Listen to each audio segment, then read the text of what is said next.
we talked about it earlier, James, but you lose Kedrick Falk, and I think now Florida State fans feel like, all right, we're going to go 0 for 2 because Conrad Hussey, the Penn State current commit right now, the top 11 safety in the country, seems like announcement's not coming tonight. He doesn't. We haven't seen an official post from him on Twitter or Instagram. He's kind of kept that same one that he had on earlier that he was going to announce with the rest of some teammates and other players around the area. That's one where Florida State, that's a need there at the safety position. Florida State, from what going into early sign day yesterday night, I think a lot of us felt pretty positive for FSU's side of things that they would land Hussey, and that'd be a big time addition there because that's someone that you can develop for the next couple of years. And it's been a big discussion so far on the show tonight, James, about developing guys, like developing your homegrown guys like a Pat Payne, a Shaheem Brown. You bring in a Conrad Hussey, that's another one of those guys that you're going to have around for a while instead of having to rely on the transfer portal every year by year. And that's going to be there. Obviously, we've seen that. We've seen that last couple of years. And next year will probably be even bigger, but relying on specific position groups always isn't going to be the case. And sometimes it's not going to be able to fill the talent that you're looking at. Luckily, you did great in the wide receiver room this last year, and it's worked out for you. Florida State did this heavily with the offensive line one, it seems like, and definitely in the tight end room. But every year that might not be there. But, Conrad Hussey, I feel like, is one that would hurt. That would hurt. Definitely if you lost Kedrick Falk and you're not able to flip Hussey.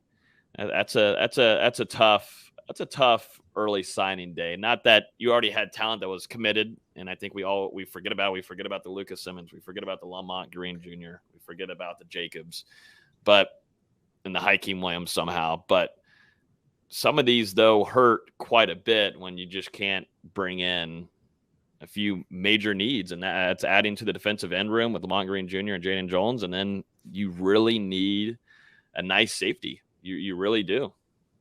And I think the other side too is, just even with the wide receiver room. So there was talks about Andy Jean being able to flip from UF, but you have Micah Mays, who you literally had at the Florida game as well as a 4-star highly rated wide receiver who's going to Wake Forest. So that would have, again, your wide receiver, you got to go, when you're missing out, the positive is to figure out where you got Rich at. We got richer in the offensive line. We got richer in the wide receiver room. We got better in the quarterback room. Obviously with Brock Glenn, that helped. I think Sam Singleton is a very underrated running back. Haven't seen him play personally. The kid is good. But, it would have been nice to have a Baxter that shouldn't have left Orlando to go to a 500 Texas team. Or are they below 500 now?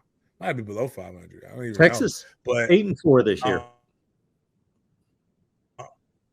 Okay. But either way, just not to Texas standards. They lost a good running back, but at the same time, I'm like, yo, we should get guys like that. Hussey would be good. I think it's time to ask the question when you come in here. Who on this staff is just an A1 coach and who's an A1 recruiter? And why are they here?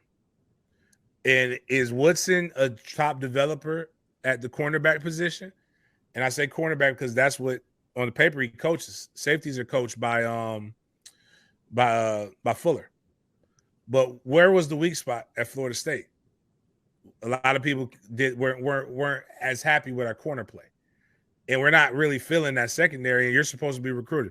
No Travis Hunter. We're not getting any other cats like that. Yes, we have some. Are you a good recruiter, or do guys just like you? What was it? What's the name of the movie, Mark? You wouldn't know this. I know Logan does, but Coffee's for Closers. ABC always be closing. Sure. Glenn Ross. They really Mike needs to go into the staff meeting and play the scene of Glenn Ross and say, this is how we go to recruiting. First place, I'm going to give you a nice BMW. Second place, you're going to get a set of steak knives. Third place and lower, you're fired. That's just how it's becoming that way, because it's even at D tackle. And I love just me being critical of Odell. We just haven't had it's not just this year. It's been last 5 years. It's been very subpar.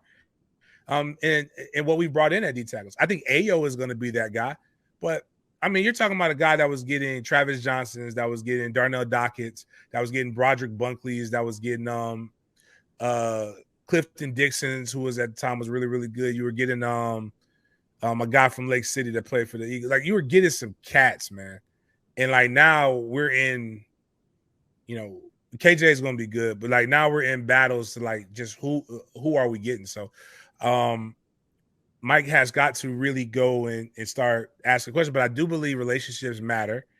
And, you know, there's some layups in the 24-25 class that you got to start relying on, really pushing in on those relationships. Got a kid in Jacksonville I coach, Jamie French, 5-star wide receiver class of 2025. If Jamie doesn't go to Florida State, that's Florida State's fault. Jamie has a Florida State coach on his staff that drives him to games, former Florida State player. But if they're not talking to Jamie and they're not doing, I can't. You see what I'm saying? So like, there's coaches all over. Kyler Hall at Live Oak Swanee has plenty of guys.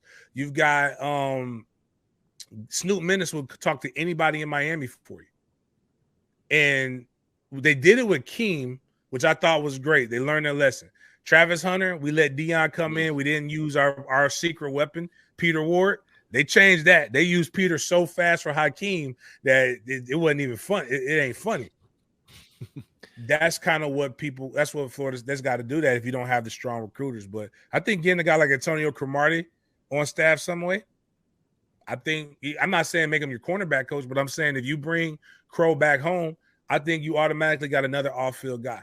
Or do what Florida does. Florida has 10 off-field staff, I believe, and Florida State has 4, 2 of which do it the old school way, which is like talk to high school coaches and just things like that. But they don't really like Bartow. Bartow is very connected with people that he knows, but do people know him now? It's a big difference between who you know and who knows you.